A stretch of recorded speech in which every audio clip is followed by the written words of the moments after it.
Good morning, my friends. Welcome back to another episode of me playing Oxygen Not Included. Now, if you look in the top right, you'll see that this is the thermal upgrade. So this is a preliminary or early patch upgrade for the Oxygen Not Included client. It includes a bunch of new modules, new features. You can see here the dupes, instead of wearing uniform red, now they wear like blue, cyan, and mustard colored outfits.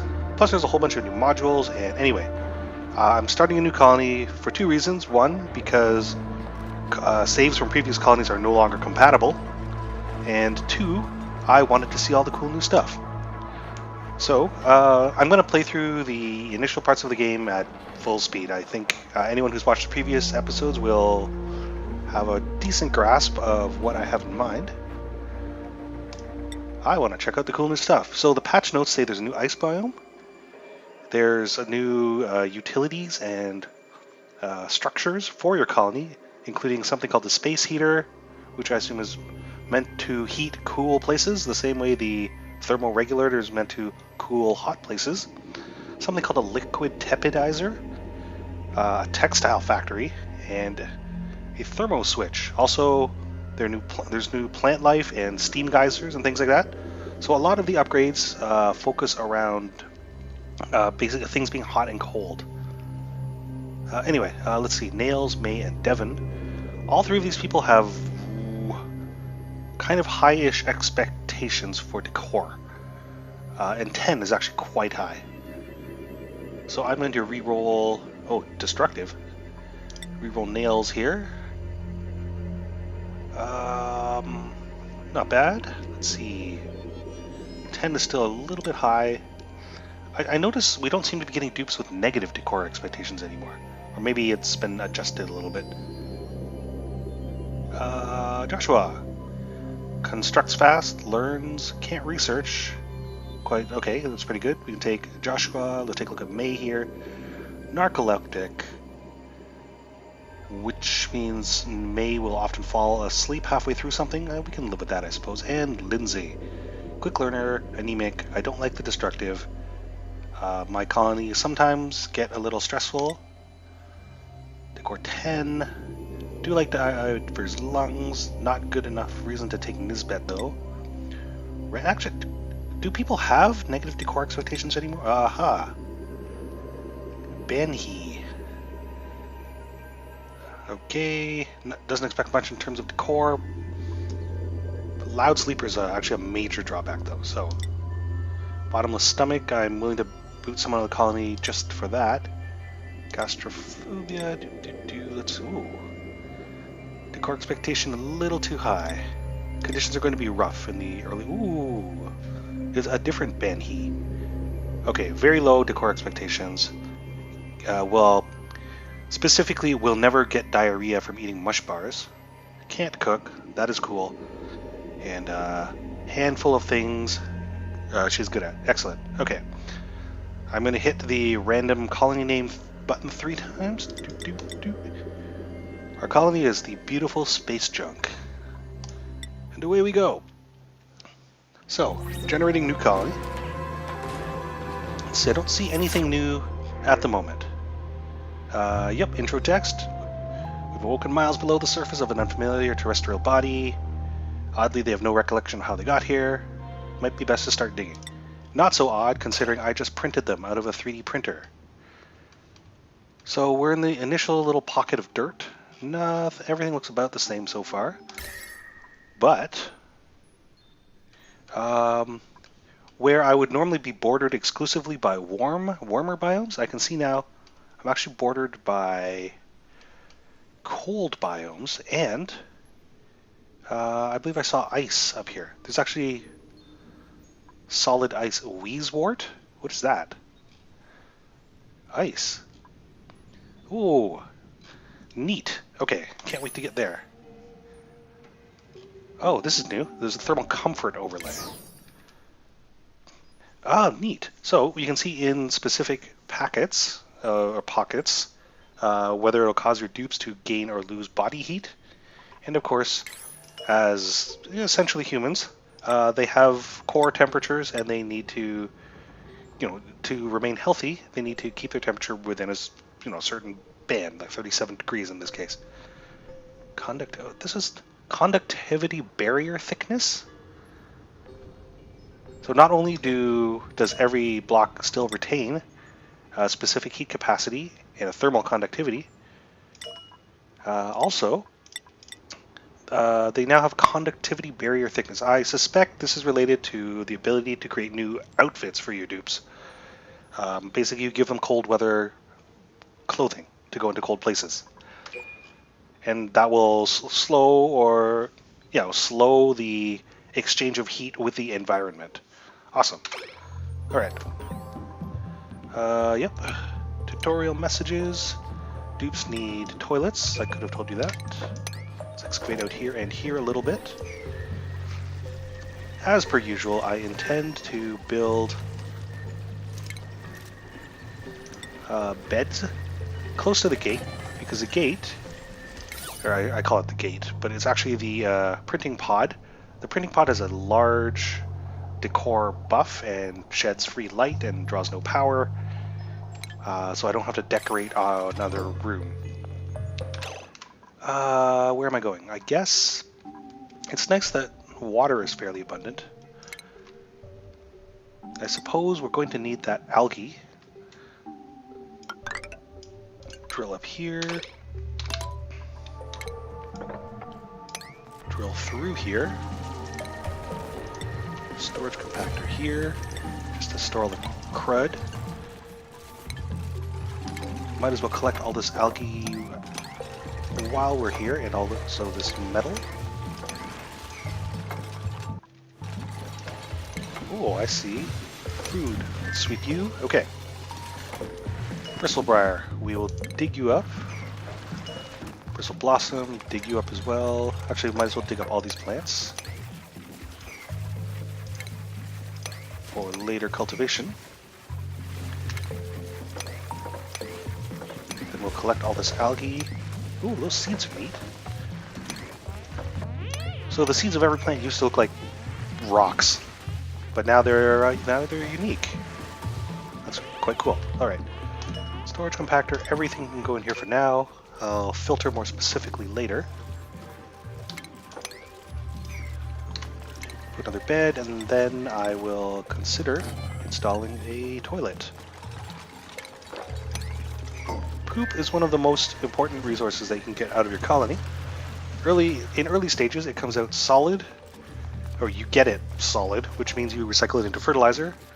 In later stages, it comes out liquid, which means you recycle it into purified water. Oh, this is what Wheezewort looks like.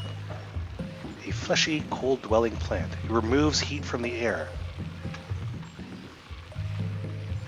It's interesting. So maybe it's more valuable to keep them alive? Maybe you can plant them? Well, that's quite neat. So they absorb heat from the environment, just like the puffed creatures eat contaminated air from the environment. Right, need that toilet. Let's put the toilets on the opposite side of the beds for now. I want to tile up this floor.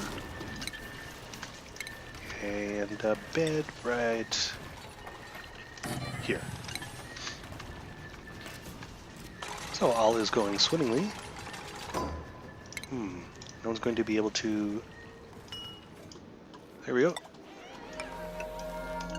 So things that your dupes can't reach. Oh, it's a... This down here is a hatch. It's a creature that only comes out at night, and your dupes all sleep at night, which means they will likely not encounter each other unless you hit the toggle red alert button, which means the dupes never sleep, never stop to eat, they just work until they're dead. Only use this in case of emergency, and turn it off as soon as possible. Wow, look at all these hatches. It's like 4 in the immediate vicinity.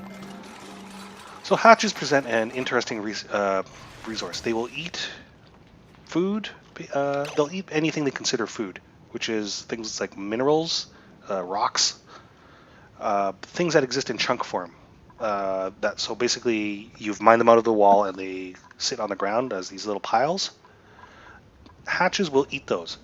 They will also eat duplicants, as I found out to my dismay in a previous game. Uh, but you should consider before immediately blasting them. You can feed them anything, and they poop out coal.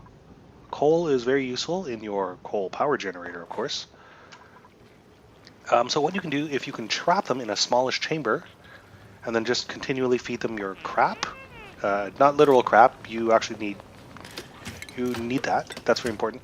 If you feed them like your sandstone and your other crap minerals, they'll turn it into coal for you. Which can help keep a coal generator running for a reasonably long time. All right, what do we need? Toilets. That's right. As usual, let's see. The toilet goes here. Gotta drill out the ceiling so the dupes can reach it. And once that's drilled out, outhouse can go here. And then I'm going to put another storage compactor here to hold poop. And one toilet should be fine for 3 dupes for now.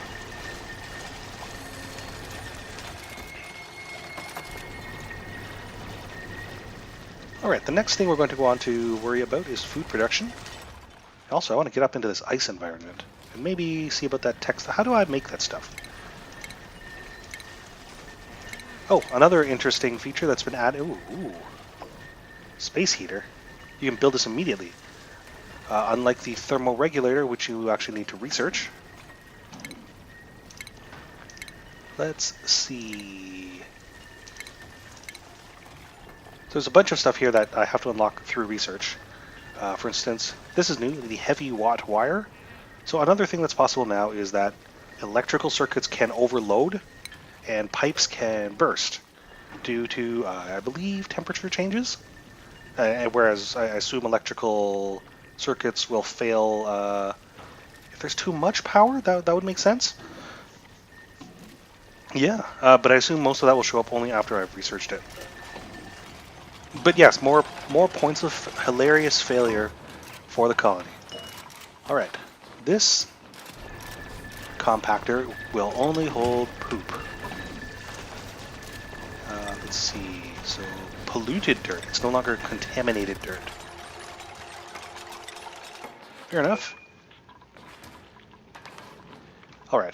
Next thing we need is a food source. I mean, we've got. I'm definitely gonna have to drill up here because there are all these plants, and I'll be careful drilling down here. I actually want to keep this hatch for coal production. So to make food out of the microbe musher, I'm going to need access to a water source. This will be our water source for now, and also a microbe musher, which means I'm going to need power. If I consider, let's see. Okay, so the oxygen overlay, it's no longer the gas overlay, and it shows only oxygen concentration.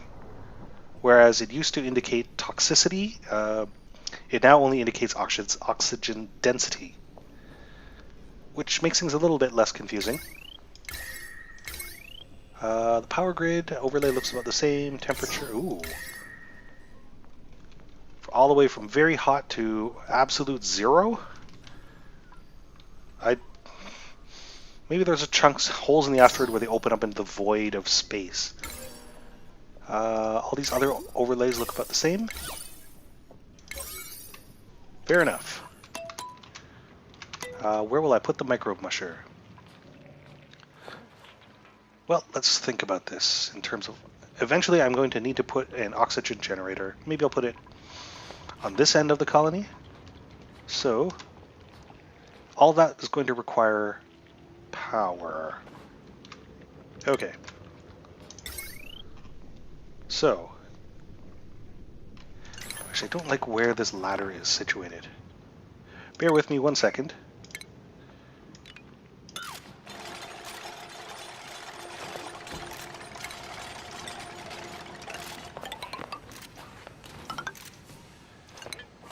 Okay, we'll destroy this ladder.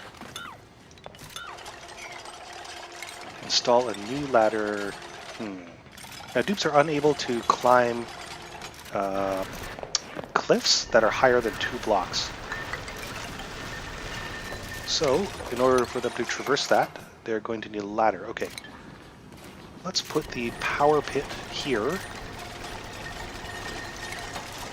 And then... Oh, manual airlock is now tier 1, so you don't need to research...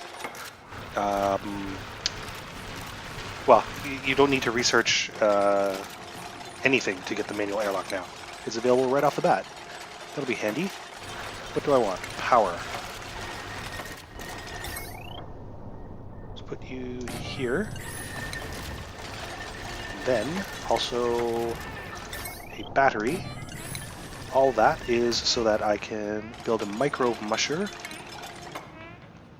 Can't produce a micro musher yet. I don't have the metal. Fair enough. This is metal, copper ore. It will be, so they're grayed out because right now they're inaccessible. Because if we take a look at this, for instance, you can display, if you click the show navigation button, it'll show all the places a given dupe can walk to. Obviously they can't get up here to mine the metal because this ladder isn't complete yet. But when it is accessible, these will turn solid white instead. Anyway, we'll get the wiring done, I guess, so I can get across this gap. Get another ladder here to wire up the power source, power storage, and then also micro musher, and eventually air. So let's put the micro musher up here. Actually, I'm going to deconstruct this ration box. I can put the squares closer to the printing pod to better use by putting a ration box here. It would be nice, I think, if it was possible to move modules. I mean, it's disassembling them one place and then building a new one in another place is, you know, functionally the same. But I'd like maybe if it was a little bit faster or it didn't force you to have the extra resources on hand. I love the seats, they're so neat. Okay, so we need to get power up to the micro musher, and also we need a source of oxygen. As we can see, we haven't produced any oxygen. We're just living on this, you know, oxygen that was there previously and the small amount that is being produced by the oxalite. We have summaries of actually the summary for day 1 will not be very useful. But I'm quite confident that we're not generating enough oxygen. Alright, let's get an oxygen generator here.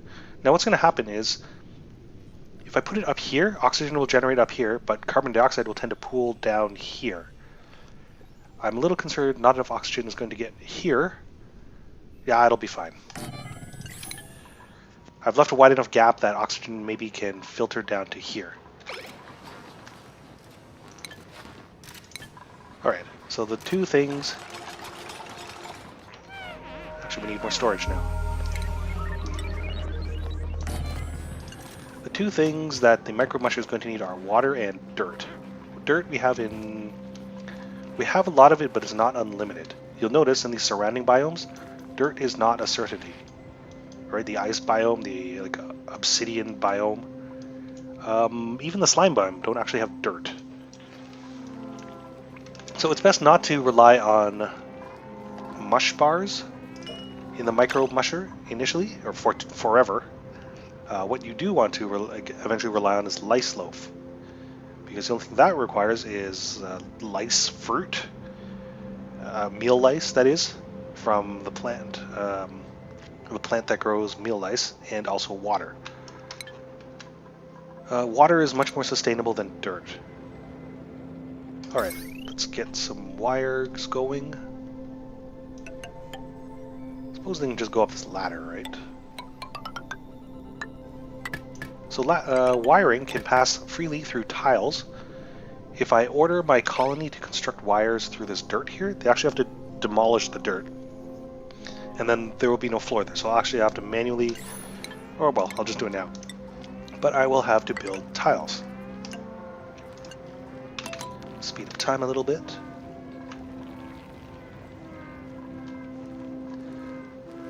No stress yet. So we can see carbon dioxide is already pooling down here at the low areas. That's fine.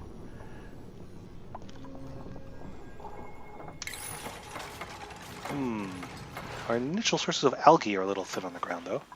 I think I'm going to have to break into this pocket here sooner than later. I'm going to have to see about that hatch. You know what? Let's deal with that hatch right now. So I'm going to deconstruct. So if I just said deconstruct here, or for instance here, it would deconstruct everything under my cursor, including the ladder and the pipe. Now I happen to know there's there is wiring under here. So if I just deconstructed here, it would also destroy this wiring, which I do not want. I'm to manually select to deconstruct. Deconstruct only buildings. This spot right here. Why am I doing that? So I can build a ladder lower and start tunneling into here. And then I'll deal with this hatch.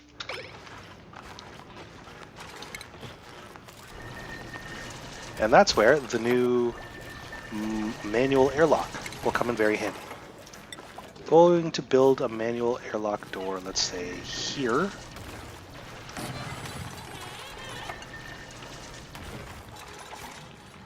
Another thing we now have to know is that carbon dioxide will pool at the lowest place. So without oxygen generation down here, it's going to be very hard to breathe. So I don't plan on having my dupes down here very often.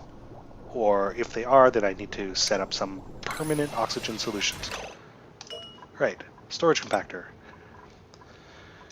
You'll accept everything except things that will contaminate the environment. So in this case, no polluted dirt.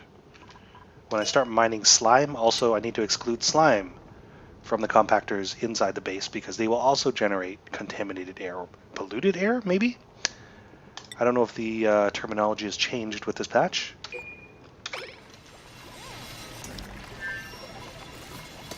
Okay, so you can see here we've dug a gap through the tiles. Now I'm going to build a ladder here so you can easily climb in and out. So Ben-He is generating power for the environment.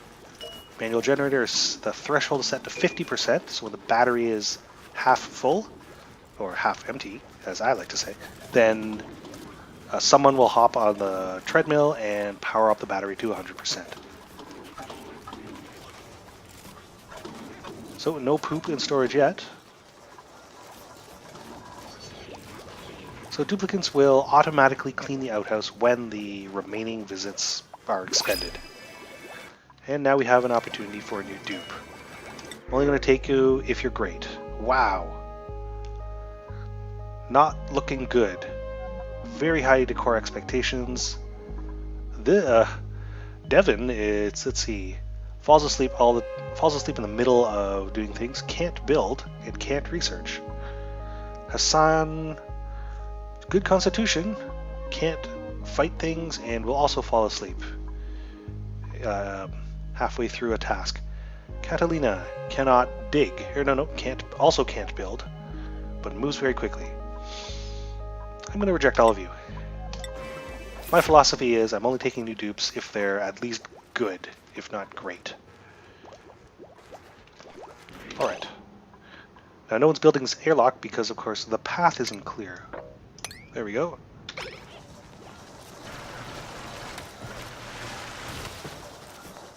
How do I avoid having the hatch? Oh. This is not how an airlock works. There we go. So what's happened is I mined out the blocks underneath this tile. Of course, this tile being sand, it falls when there's nothing to support it. Alright. It's getting to nighttime, so I'm actually not going to tinker with the hatch, my hatch room for now. Because when it gets to nighttime, the hatch will awaken, and I don't want him awake in the same space as my dupes. Let's have somebody start making some mush bars. 6 for now. I could hit the button to have it create mush bars indefinitely. That seems a waste for now. Alright, how are we doing for oxygen? It's pretty good in all the habitable areas. Let's see. One nice thing about the basically things that output oxygen or gas is that they won't, well, so it's good and bad. The things that produce oxygen won't produce more oxygen if maximum gas pressure is achieved in a closed area.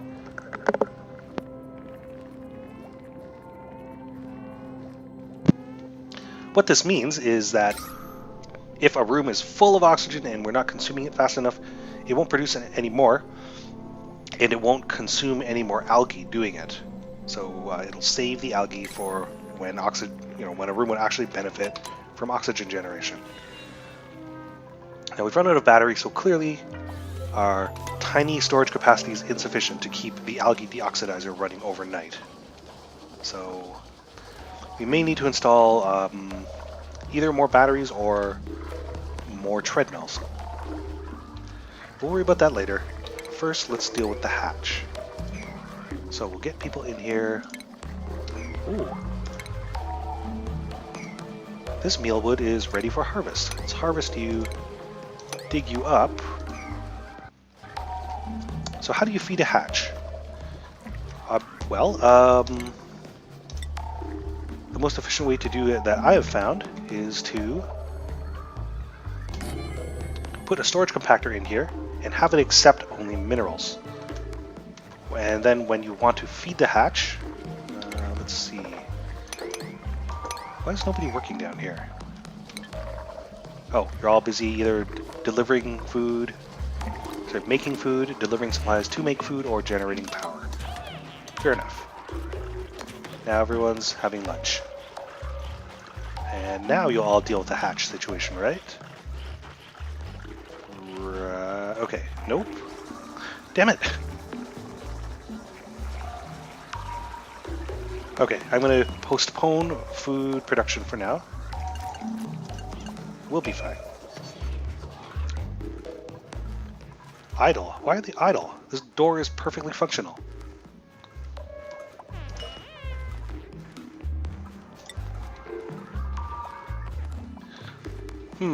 So this is a manual airlock. It doesn't require power.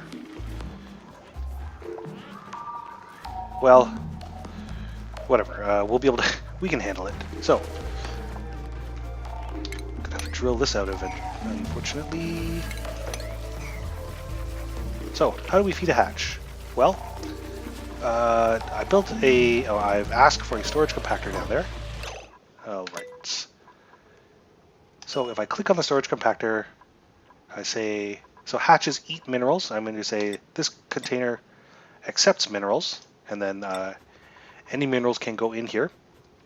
They will be stored in here where the hatch cannot reach them. However, if I later turn off raw minerals, any raw minerals contained in the compactor will pop out. They'll drop to the ground where the hatch can eat them. At which point he will poop them out as coal. Well, not immediately. After some time, he will poop them out as coal.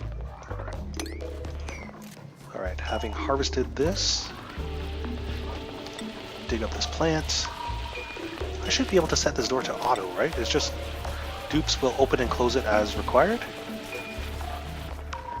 The hatch is just to stop I should stop calling the airlock the hatch, because of course this is the hatch. The airlock should open and close as Dupes require entrance and egress. Alright. What's the temperature like in there? Oh, it's okay. It's still neutral. Having a dip in the water will of course make them cold.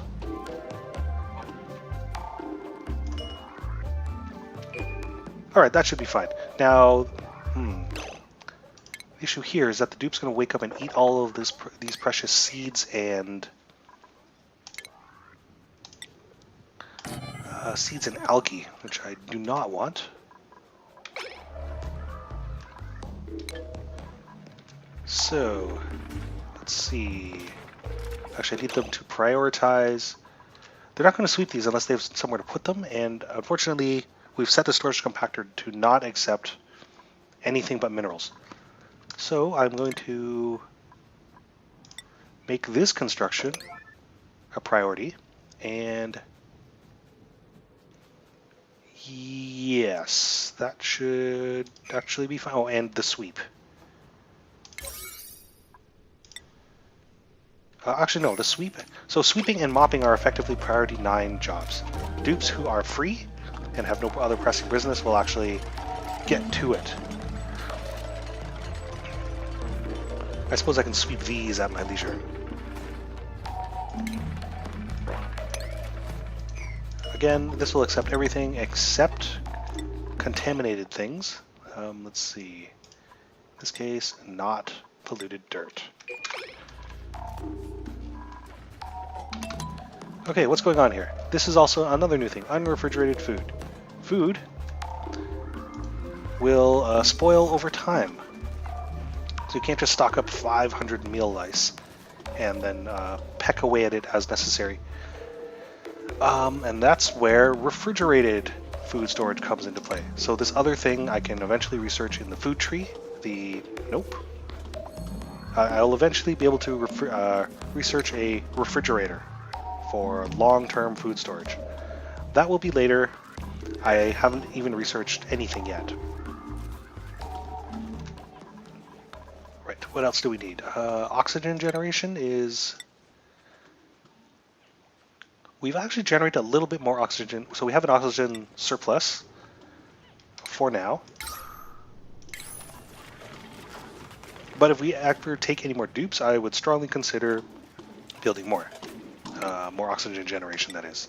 For now, let's take advantage of a bed here. And the dupe is out and about, looking for something to eat. I guess dupes won't eat algae. Alright, but watch this. This thing only holds raw minerals, right? Of which there's a little bit. So we say, no more raw minerals, and all of this pops out. And then we say, raw minerals accepted here. And now the hatch... Oh, it will eat algae. Okay.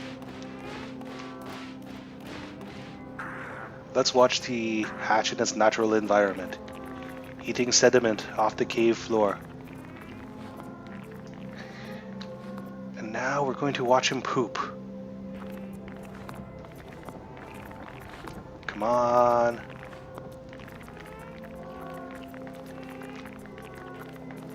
Come on. Make me a warm, carbon-rich poop that I can use to power my coal generator. Man, okay. Maybe later. Anyway, he's got drilled back into the ground.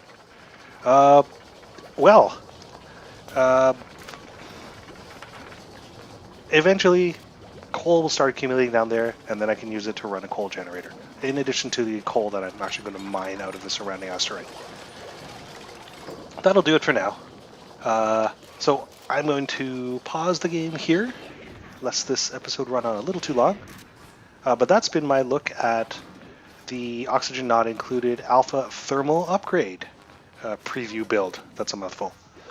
I'm going to continue playing this one, and hopefully you enjoy watching it. I want to explore the new tech tree and all the new temperature dynamics and watch pipes burst and circuits overload and stuff. So my name is Alfred. Again, name of the game is Oxygen Not Included, available for purchase on Steam. If you need the link, you can't just search it up. You actually have to find the specific link. So you go to the Klei community forums for a link to the Steam page where you can purchase the pre-alpha early access build. Great, thanks very much. I will see you next episode.